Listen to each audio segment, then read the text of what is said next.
Good morning everyone, welcome to my channel Shilpa's daily life. তো সকালবেলা উঠে দেখো নিয়ে নিয়েছি এখানে 1 কাপ চা, সাথে মা পাউরুটিটা সেঁকে দিয়েছে একটু। তো চা দিয়ে পাউরুটিটা খেতে বেশ ভালোই লাগে, আর যেহেতু একটু সেঁকা হয়েছে বেশ ক্রিস্পি মতো লাগে, ভালোই লাগে।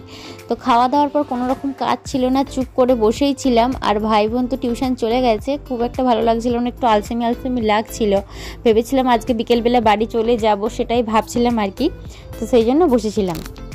এখন 11:15 বাজে। অন্যদিন আমি দেরি করে স্নান করি, আজকে তাড়াতাড়ি স্নান টান করে নিয়েছি, ফ্রেশ হয়ে নিয়েছি। এবারে যাবো নিচে, মা কিছুটা রান্না করে রেখে দিয়েছে, তো বাকি রান্নাটা আমি করব। ডাল আর আলু ভাজাটা আমি করে নেব।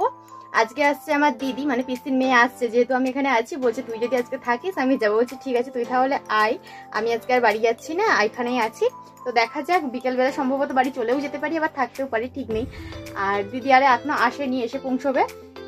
দিদি আর জামাইবাবু আসছে, আর ভাই আর বোন স্কুলে চলে গেছে। বোন বাড়িতে ছিল, যেহেতু আমাকে আজকে বিকালবেলা বাড়িতে যেত, কিন্তু যেহেতু আজকে যাবো না বলছিলাম, তো বোনকে বললাম তো স্কুল চলে যায়, স্কুল চলে গেছে, চলো নিচে বা ডাল সেদ্ধটা বসিয়ে দিয়ে গেছে, আমি যাই গিয়ে দেখি কি অবস্থায় আছে। চলো ডালটা সাঁতলাবো আর আলুটা ভাজা করবো, করলে রান্নাটা কমপ্লিট হয়ে যাবে। দুপুরবেলা খাওয়া দাওয়ার পরে এখন বিকেলবেলা দিদি নিয়ে এসেছিল এই আমড়াগুলো।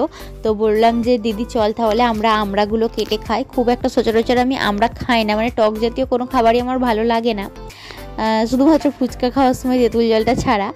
আর তো তবুও বোনেদের সাথে যখন আছি, সব বোনগুলো একসাথে থাকলে না বেশ আনন্দ হয়, ভালো লাগে। তো দিদিকে বললাম কাট, দিদি কাটছিল। আর এই যে নুন দিয়ে, লঙ্কা দিয়ে আর জল জিরা মিশিয়ে সেটাকে ভালোভাবে মাখিয়ে নিচ্ছে, আর ওদের সাথে খেয়েছিলাম। আমড়াটা যেহেতু খুব একটা টক ছিল না, মিষ্টি মিষ্টিই ছিল, তো খেতে কোনো অসুবিধা হয়নি। তো সন্ধ্যাবেলা দিদি আরে বাড়ি চলে গেছে, থাকতে বললাম দিদি থাকলো না। আর এইদিকে দেখো মা তাল ছুলে তালের পিঠে বানাবে বলে সমস্ত কিছু রেডি করে নিয়েছে। মা গেছে দোকানে, ততক্ষণে আমি খিলি টিলিগুলো সমস্ত কিছু রেডি করে রাখি। নারকেলটা ছাই মেরে নিয়েছি, নারকেলের পুরটা মানে পিঠের মধ্যে দিয়ে রাখি, আর মা আসে তারপর এগুলোকে ভাজবে। আর তারপরে দেখলাম বোন চপ নিয়ে চলে এসেছে, বললাম আমাকে একটু শসা টসা দিয়ে ভালোভাবে চাট করে দে, মুড়িটা খাই। তো বোনই বসে বসে চাটটা করলো, কারণ কি আমি পিঠের খিলিগুলো বানাচ্ছিলাম। তো এইরকমভাবে চাট করে মুড়ি খেতে বেশ ভালোই লাগে, বিশেষ করে শীতকালে যখন গাজর টাজর আরও কিছু দেওয়া হয় সবজিগুলো, তো খেতে বেশি ভালো লাগে আর কি শীতকালে, কড়াইশুঁটি টড়াইশুঁটি দিয়ে। তো খেয়ে নিলাম। আর এইদিকে মা আর আমি দুজনে মিলে রেডি করে নিয়েছি পিঠেগুলো। তো এইভাবে রেডি করা হয়েছে। যদি এটা ভাপানো হয় তাহলে কিন্তু পিঠেগুলোকে আর একটু বড় সাইজের বানাতে হয়, আর যেহেতু এটা তেলের মধ্যে ভাজা হবে সেই জন্য একটু ছোট ছোট সাইজের করে ভাজা করা হয়েছে, কারণ কি তাহলে দেখতে সুন্দর লাগে সেই জন্য। আর এখানে দেখো মা কড়াইতে তেল গরম করে তার মধ্যে পিঠেগুলোকে এক একটা করে ছেড়েই দিচ্ছে।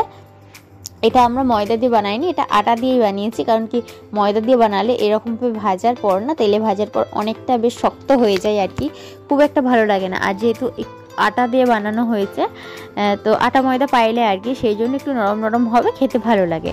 আর নারকেলটাকে তো ছাই মেরে নেওয়া হয়েছে, তা না হলে হচ্ছে যে নারকেলের মধ্যে যে রসটা থাকে সেটা ছিট করতে পারে খাওয়ার সময়, সেই জন্য। তো চলো মা বানিয়ে নিয়েছে। রাত্রিতে দেখো আমাদের খাবারে ছিল পেঁয়াজ আর লঙ্কা দিয়ে মাছটাকে চটকানো হয়েছে, আর এখানে বোন কুমড়োর ভর্তা বানিয়েছে। তো এটার মধ্যে একটু রসুন কুচি, পেঁয়াজ কুচি, লঙ্কা কুচি দিয়ে কুমড়োটাকে আগে ভেজে নিয়ে তারপরে বানিয়েছে। তো জানি না কীভাবে বানিয়েছে, বাট খেতে সুন্দর লাগছিলো, আমি খেয়ে নিয়েছি। আর অন্যদিকে দেখো মা বানিয়েছিল টমেটো ভাতে, পটল সেদ্ধ, তারপরে হচ্ছে ডাল সেদ্ধ, এইগুলোই ছিল রাত্রির খাবার। তো চলো আজকের মতো ভিডিওটা আমি এখানেই শেষ করলাম। ভিডিওটি তোমাদের কেমন লাগলো অবশ্যই কমেন্ট করে জানিও, যদি ভালো লাগে লাইক করো, কমেন্ট করো, আর চ্যানেলটিকে সাবস্ক্রাইব করে আমার পাশে থেকো।